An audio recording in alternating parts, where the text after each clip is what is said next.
याद करो, पहले हर घर में गाय माता होती थी, कितना गाय माता का घी दूध खाते थे, आलस बिल्कुल नहीं था।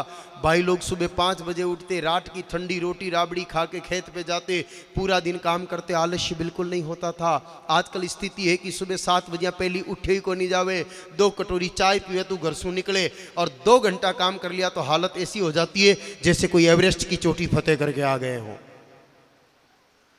इसलिए बच्चों को दूध गाय माता का ही पिलाइए, चाहे 100 रुपया लीटर मिले तो मिले, लेकिन अपने पढ़ने वाले बच्चों के लिए वैद लक्षणा गौ माता जी का दूध परम आवश्यक है।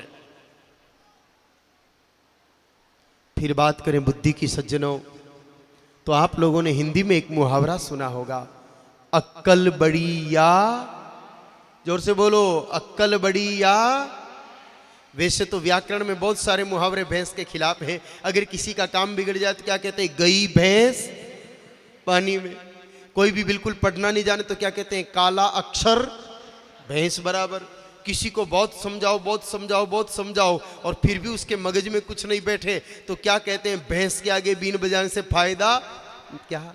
तो कुछ तो गड़बड़ होगी तभी तो ये मुहावरे बने हैं। तो इसी कड़ी का मुहावरा है, अक्कल बड़ी या भैंस, यानी भैंस में अक्कल नहीं होती। एक भैंस को सुबह सुबह आप अपने घर से खोल दो और कह दो कि भैंस आज तू जा और खा पी के शाम को दूध देने के टाइम पे आना। बोलो काकी जी अकेली भैंस आवे, जठी ने मुंडो उठावे बठी नहीं जावे, ढूंढन लानी पड़े। अगर सिरोई ढूंढे तो पिंडवाड़ा में मिले।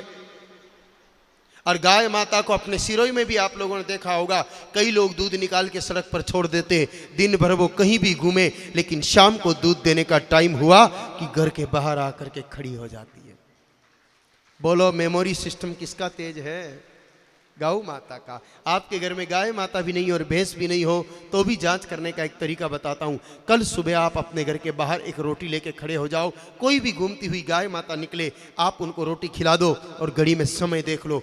गौ माता घड़ी नहीं पहनती, लेकिन दूसरे दिन 24 घंटे बाद लगभग उसी समय वापस आपके दरवाजे के बाहर आके खड़ी हो जाती।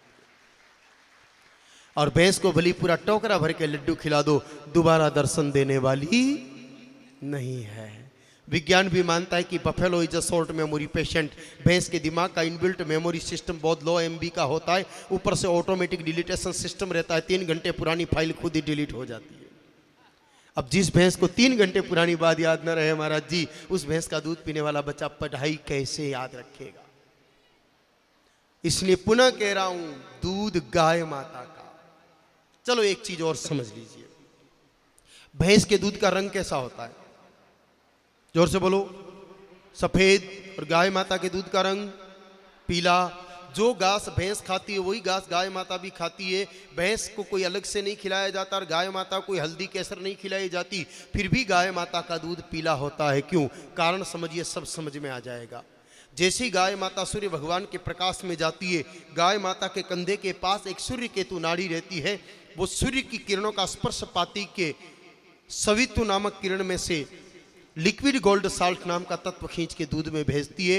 वो दूध में मिलते के सेरिब्रोसाइड नाम के तत्व का निर्माण करता है और सेरिब्रोसाइड का काम दिमाग की कोशिकाओं को, उत्तकों को, टिश्यूज को नरम बनाए रखता है, जिससे इंसान की याद क्षमता बढ़ती है।